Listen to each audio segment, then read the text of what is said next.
Yo, what's up, YouTube? This your boy Shelvon. The other day, I was looking at Clownfish, their YouTube channel, and they were talking about an article on Bounding in the Comics, talking about a quote from a Marvel Comics executive, like an executive editor, and what he said was sounded like it was very dumb.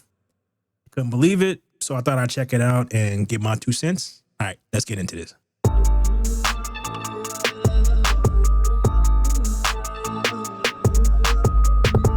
All right, so this is the article. It's on Bounding in the Comics. Marvel Comics executive editor says he'd rather a book cause outrage than be ignored. Lots of angry people tends to correlate with a lot of people following the project. This probably would have made sense maybe about 5 or 6 years ago, where people tended to hate watch a lot of stuff. But this person doesn't sound like he understands that the direction that the culture is headed into. Whereas if something is so offensive or kind of dumb, people would just not deal with it, period. So people getting angry about it, that doesn't actually mean anything. And given how all of this type of stuff there's a lot of stuff out there where they seem to go out of their way to anger conservatives. And I think after the Bud Light stuff, it is pretty obvious where conservatives will just stop messing with stuff. So you basically will lose a large chunk of whatever audience that you have. So this statement is very stupid. But let's get into the article. Marvel Comics executive says so I read that. The yay positive curve given to the creative direction of the X-Men's Krakoa era following Jonathan Hickman's exit from the line, villain Captain America as a longtime member of Hydra, and every decision made regarding Amazing Spider-Man since 2007, such as breaking him up with Mary Jane, and the latest thing is giving her a husband and children, is a big FU to the long-term Spider-Man fans. Makes no sense, does not help you gain any customers. This customer base that they're trying to appease does not exist. It doesn't. While such editorial moves have been poorly received by fans, your customers. Every time you see fans, the first thing that should pop into your head is customers. These are people who want to give you money. Normies don't buy comic books. They don't.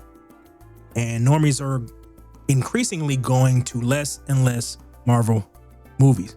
So, and if you want to actually sell a product, you need to appeal to your customer base, which is the fans. I heard fans who give you money. Normies will not give you money because money is so hard to come by. So they will be more selective because they will be more selective because it's more like a little itch. It's not like a thing that is a part of your character as it would be like with a fan. A fan will spend money that he kind of really doesn't have to get a item of his favorite character, whereas a normal person will not do that. All right. Such an editorial move has been poorly received by the fans. Marvel Comics executive editor Tom Brevoort says he'd rather readers be vocally outraged against the book than giving it no attention at all, such as the reaction would at least mean that people are in some way, shape, or form actively following a given project. No, because, and this is why I said, if you just said this 5 years ago, maybe it would make sense.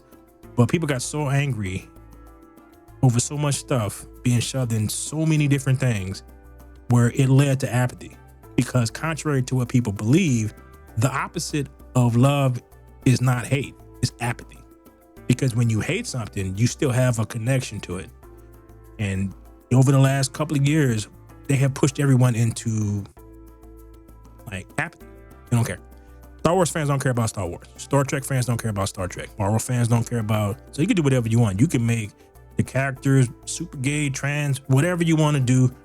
They won't even get angry. They'll just kind of look at it, think that it's stupid, and go about their life. So this idea is about 5-6 years too late. So this is Captain America saying "Hell Hydra." People were very upset about that.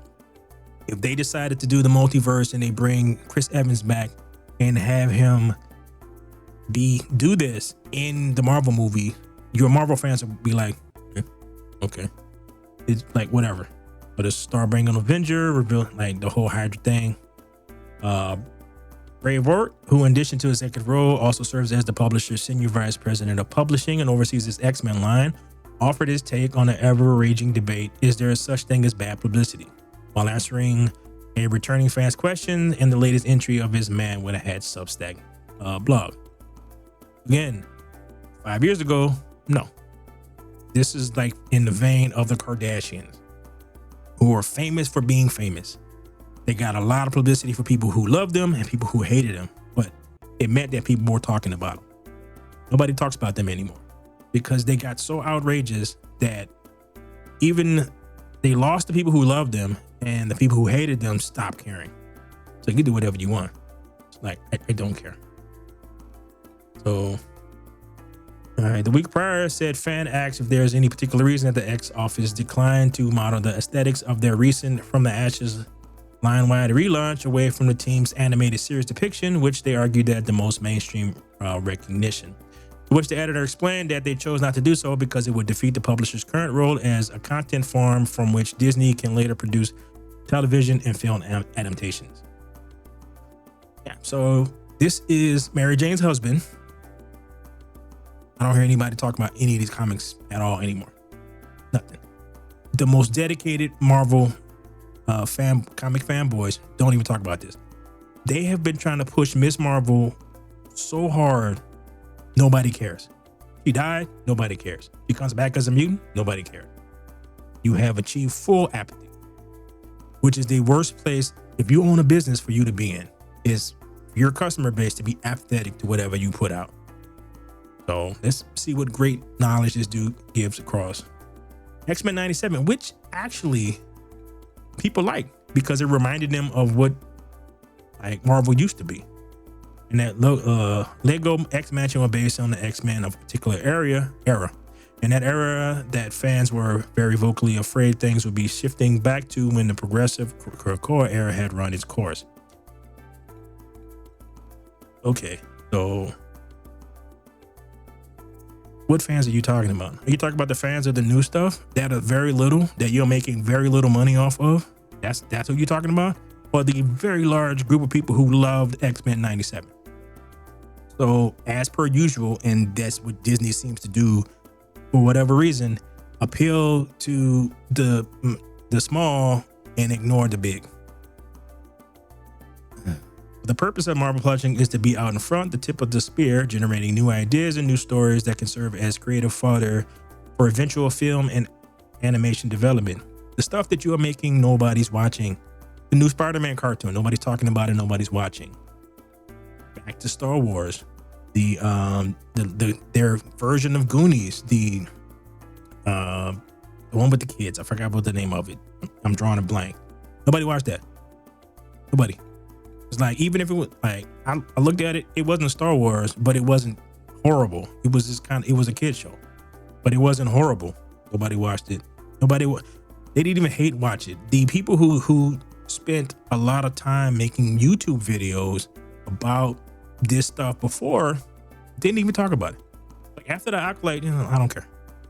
So this I don't know what planet this dude is living on, because you work for a company that needs to make money. So here we go. New ideas and new stories. Service But trying to revert things to 1992 when you had a huge customer base, when you used to sell comics in the millions, and whatever would seem to be defeating the purpose in a major way. Better, I think, try and develop new status quos that future X-Men projects in film and television can draw from.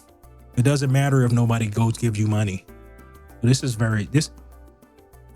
don't understand what this dude's thought process is. There's I saw a thing about a mutant that basically she can't lose. So her powers are she's a Mary Sue. Whatever she needs to win just magically happens. That's one of their new ideas. That's what they thought that people would gravitate to. A character that doesn't lose, where there's nothing to root for because she's always going to win. Notice I said she, because they have no idea how to write female characters anymore. Because most of their female characters, and this is the reason why Miss Marvel doesn't do very well, because she's another one of those, they have decided that she's going to be popular. She always seems to win. There's nothing to draw you into with this character. A proper character has to have flaws. They have to fail. They have to get to the point where they can rise from their mistakes and try to achieve with their goal. And people can relate to that. So therefore, that's why they like them. That's why they don't like none of these characters. So you can make every super duper whatever that you want, and for future projects that nobody's going to want to give you money or watch. Like the Captain America 4 is based off of a comic series that they did, all new, all different, Marvel. It all failed because nobody didn't like none of these characters, because it was just treating the OG characters as mantles to be passed off to somebody else who fits more of your worldview, less white. That's basically what it was. Taking a note from the passing reference to fan outrage made by Bravewart in his post, the fan would follow up his initial inquiry with another, this time asking, does the online sentiment you tend to correlate with the commercial success or failure of the books you put out? In turn, the Marvel Comics higher-up asserted, the situation is seldom cut and dry as that, especially since for any project you might announce, you can look around and find people almost holding any possible opinion of what is to come. No. Where you're at right now is your fan base, your customer base does not like the stuff that you're making. So they're not giving you money. That's the bottom line. This is not a gray area thing that you're trying to make it sound like. Like you feel that somehow they're going to come around again. They're not. Again, the Bud Light thing was a game changer, because those people who stopped messing with Bud Light, they lost a huge chunk of their customer base permanently. So now they're trying to do an about face over at Budweiser with very patriotic commercials and all that stuff. Good luck. That's where we're at now. I don't need this. Some of these comics have 80 years of comic books. It is almost impossible for you to have read all the books. It's almost impossible. And that is the case for movies, music, books, everything. All this stuff has been around for decades. I don't need to buy none of this new crap. I can just go out, and this is what people are doing. People are playing old video games. People are buying old comics, buying old books. They're just going back in the past. So his best bet would be to go back to 1992, because that's when you actually had a customer base. This dude is a dumbass. I would say that it's always far better to have readers talking about our project, which they are not. Again, apathy. Even if what they're saying is largely negative, they're not saying anything. 5 years ago, yes. Currently, right now, no. The opposite sells isn't anger, it's silence. Yeah, exactly. That's what you're at. So you're not even getting angry. So you can't even realize. So this dude kind of understands what I'm talking about. Now, does it sound like he's gonna change anything? No. They're just gonna keep doing the same thing that they've been doing. Yeah, this is when they decided to make the Sentry into a handicapped woman of color. What is that? They got the people. Most people who are in this situation, they have dreams of not being in this situation. They want to be Superman, fly around. They don't want to be Superman in a wheelchair. It's like that. That's not what people aspire to. For some reason, we have decided to not give people things for them to inspire to, even if they can't actually do it. But it will spark something in them that they can achieve the stuff that they can achieve. But this is what we have. So there's a lot of people who are going to make new stuff that are actually going to be like how it was in the 1990s, and people are gonna gravitate to that. Lots of angry people tend to correlate with a lot of people following a project, even if a bunch of them loudly do not like it. This is stupid. Notably, Braveheart is not the first member of Modern Comic Book created to admit outrage is now considered a positive outcome across the industry.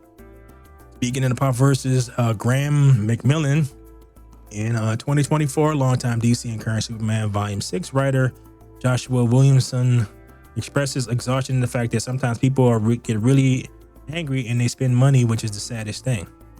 Nobody's doing that. Nobody's buying comics. People are buying manga. They're not buying this. But it's been a hard lesson I've learned from DC, and that's when people are happy they spend less. It sucks. Oh. In Star Wars, the 51st, I forgot what the thing is, but it's like it's a group of guys and women are fans who go buy stormtrooper outfits and they march in parades and all that stuff. Those people were genuinely happy with Star Wars. So when a new thing came out, they would happily go down there and plop their money down. Anger had nothing to do with it. Because it was something that pleased them. Because you decide to disrespect those people in order to get some new fan base that does not exist. I don't know what to tell you, man. And when people are happy to spend less, that's not correct. It sucks, but it's a pattern I've seen in my time at DC. Well, given how probably you're relative, maybe you've been around for the last 10, 15, 20 years. The comics have been sucking a lot in the last 20 years. So maybe that's all you see. You weren't there for when it actually was good. Speaking of Marvel Comics and outrage, they're apparently gearing up to resurrect the real actual 616 Gwen Stacy. Yeah, I saw that. So one of the first things somebody comment was the whole no such thing as bad press is a myth, especially when you're intentionally trying to generate controversy with a topic that's the large majority of the general, I don't know what the GA means, is against. Yeah, I agree with that. It's just stupid. So I don't know. This guy made about as much sense as I thought he would, and it shows you why the comics are in the state that they're in. So I don't know. I will put a link to this so you can read it all. There's a bunch of connections to other stuff that will give you more information and whatever. So I'll put that in the description. All right, so give me a like and a comment and all that stuff down below. So I'd like to say thank you. Later. Oh, please like, share, and comment and all that stuff if I didn't say that properly. All right, peace.